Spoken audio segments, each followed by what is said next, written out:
안녕하세요. 강남 LK 성형외과 원장 김홍렬입니다. 이번 콘텐츠는 눈 성형 이후의 관리 및 주의사항에 대해서 제가 총 정리해서 한번 직접 설명드리는 시간을 갖고자 합니다. 사실은 개별적인 눈 성형, 쌍꺼풀, 그다음에 하안검 성형, 혹은 뿌띠 성형, 필러 성형 등에 대해서 한 번씩 콘텐츠를 만들어 본 적이 있는데, 눈 성형 이후의 관리와 주의사항에 대한 총정리는 예전부터 꼭 콘텐츠를 만들고 싶었는데 하지를 못하고 있었습니다. 근데 이번에 또 기회가 되어서 이렇게 총정리하는 시간을 갖도록 하겠고요. 수술을 생각하고 계신 분이나 저희 강남 LK에서 눈 성형을 받으신 분들이라면 꼭 이번 콘텐츠를 꼼꼼히 시청해 주시고 참고하시면 정말 큰 도움이 될 것으로 생각하고 있습니다. 그러면 시작하도록 하겠습니다. 먼저 눈 성형도 이제 종류가 많잖아요. 쌍꺼풀로 이제 대변되는 그 윗눈꺼풀 성형이 있고요.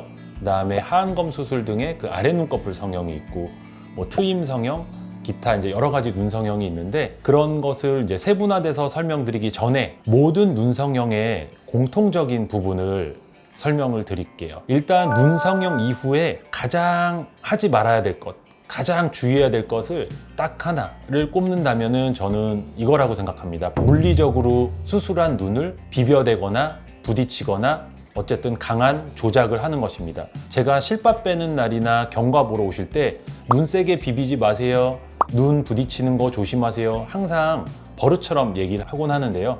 그만큼 너무나 중요한 겁니다. 눈을 이렇게 습관적으로 알러지나 이런 거 있으셔서 막 비비시는 분이 있어요. 웬만큼 비벼서는 사실 큰 문제가 되지는 않지만 그래도 안 비비시는 게 쌍꺼풀 수술 후에 모양을 잘 유지하는 것에 가장 좋은 방법입니다. 그래서 알러지가 있으신 분들은 알러지에 대한 약을 적극적으로 사용을 하시든지, 아니면은 저는 대증요법으로 찬물 세안을 되게 많이 권해드려요. 찬물로 이렇게 눈 쪽을 시원하게 세안하게 되면은 알러지로 인한 자결감이나 가려움증이 일시적으로 딱 내려가는 걸 아마 느끼실 거예요. 그래서 그런 식으로 이제 좀 극복을 하시는 게 좋고, 어쨌든 눈 성형 후 가장 중요한 관리, 첫 번째는 눈을 강하게 비비지 않는 것입니다. 두 번째로 제가 중요하게 생각하는 것은 수술 후 최소 2주간 술, 담배를 금하는 것입니다. 건강에 안 좋으니까 하지 마세요, 이런 개념이 아닙니다. 이것은 완전히 이제 입증되어 있는 사항이고요. 특히 담배 같은 경우는 우리 말초 혈관, 작은 혈관들을 수축시킵니다. 감염이나 염증을 굉장히 유발하기도 하고요. 상처의 치유는 원활한 혈행이 공급됨에 따라서 더 잘 효율적으로 이루어질 수가 있는데, 이러한 혈행 공급이 끊기면 상처 치유가 더디어지면서 큰 흉살이 생기는 그러한 것을 초래할 수 있습니다. 그래서 흡연자의 경우에 상처가 더 안 좋게 남거나 심지어는 딱딱하고 큰 흉터, 켈로이드나 비대 흉터로까지 진행될 수가 있는 것이 입증되어 있는 사실입니다. 그래서 술, 담배는 반드시 금해 주셔야 되고, 저는 최소 2주, 그다음에 한 달을 말씀드리고 있습니다. 그리고 요즘처럼 덥고 습한 날씨에서는 당연히 그러한 환경에서의 노출을 최소화하는 게 좋습니다. 아무리 항생제가 발달되어서 감염, 염증 확률이 많이 줄었다 하더라도 덥고 습한 환경이 좋을 리는 없습니다. 실밥 제거 전까지는 상처가 다친 게 아니지 않습니까?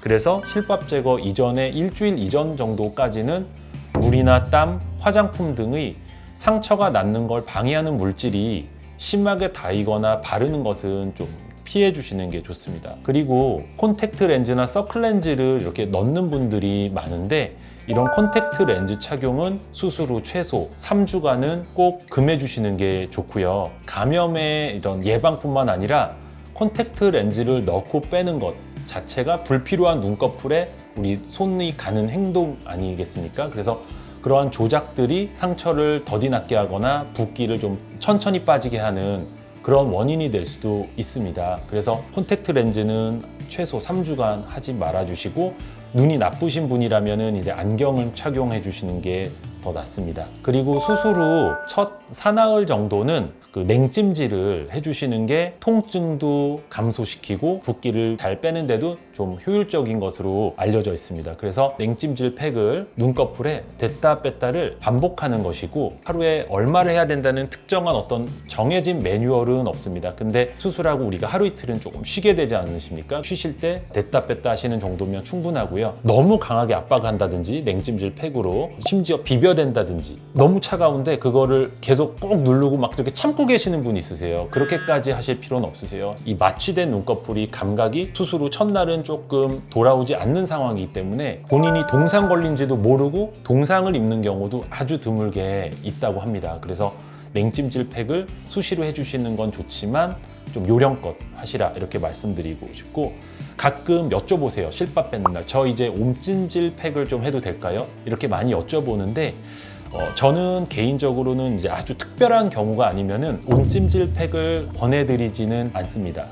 왜냐면은 사실 좀 귀찮기도 하고요. 그리고 눈꺼풀은 그 본태적으로 우리 혈행 자체가 워낙에 풍부한 곳입니다. 이 온찜질 팩을 하는 이유는 혈관을 확장시켜서 혈행 공급을 원활히 해서 붓기나 노폐물을 뺀다는 것이 그 목적인데, 사실 우리 눈꺼풀은 그러한 것이 필요 없을 정도로 혈행 공급이 충분하기 때문에 저는 따로 온찜질 팩까지는 권하지 않고 있습니다. 다만 아주 특별한 경우, 결막 부종이라고 해서 눈 안쪽에는 결막이 많이 부어오른 경우에는 온찜질 팩이 좀 도움이 될 수 있어서 특별한 예외사항이 생기지 않는 한에서는 저는 딱히 권해드리지 않고요. 또 이런 걸 많이 물어보세요. 호박즙이나 가물치즙, 즙 마시는 거 있잖아요. 그게 눈의 붓기를 빨리 빼지 않나요? 해서 많이 여쭤보시는데 저는 그것도 사실 권하지 않고 있습니다. 실제 과학적으로도 호박즙이나 가물치즙이 명확한 부종 감소 효과가 있다는 그런 근거는 전혀 없다고 제가 알고 있고요. 그래서 저는 이런 호박즙이나 가물치즙, 이런 즙 종류의 어떤 붓기를 빼는 데 의존하시기보다는 제가 아는 어떤 붓기를 빨리 빼는 어떤 생활 습관적인 팁을 알려드리고 싶습니다. 첫 번째로는 이제 저녁 식사 이후에 야식을 하지 않는 것입니다. 우리가 일반적인 상황에서도 야식하고 바로 누워서 주무시게 되면 다음날 아침에 눈꺼풀이나 얼굴이 많이 이렇게 붓게 되지 않습니까? 당연히 수술 후 붓기를 빼는 데서도 좋지가 않고요. 짜고 매운 음식들, 그 다음에 인스턴트 음식들은 당연히 좀 피해 주시는 것이 좋습니다. 그리고 하루에 딱 30분만 따로 시간을 내서 걷기를 좀 해주시면 굉장히 좋습니다. 걷기는 우리 체내의 전반적인 순환과 에너지 대사를 높이는 것이기 때문에 당연히 국소 부종을 빼는데도 크게 도움이 된다고 알고 있습니다. 이러한 생활 습관적인 거를 이제 좀 더 추천을 드리고 있고요. 평소에 야식을 많이 먹고 또 포만감이 적당히 있지 않으면 잠을 잘 못 주무신다, 이렇게 말씀하시는 분이 있으세요. 꼭 드셔야 되겠다면 간식이나 야식으로 저는 이제 바나나를 추천드리겠습니다. 이제 바나나는 많은 분들이 또 아시겠지만 이제 나트륨 함량은 거의 없고 이제 칼륨 함량이 높아요. 그래서 고혈압이 있으신 분들한테도 건강에도 좋고요. 그다음에 체내 불필요한 염분이나 독소를 빼는 그런 작용이 크기 때문에 바나나가 어떨까 한번 추천을 드리겠습니다. 이상으로 윗눈꺼풀, 아랫눈꺼풀 할 거 없이 모든 눈 성형에 공통적으로 해당되는 수술 후 관리 및 회복을 빨리 하는 것에 대한 제 의견을 말씀드렸고요. 이제는 세부적으로 윗눈꺼풀, 아랫눈꺼풀 등등 이렇게 나누어서 거기에 맞는 수술 후 주의사항이나 회복 방법을 좀 설명드리도록 하겠습니다.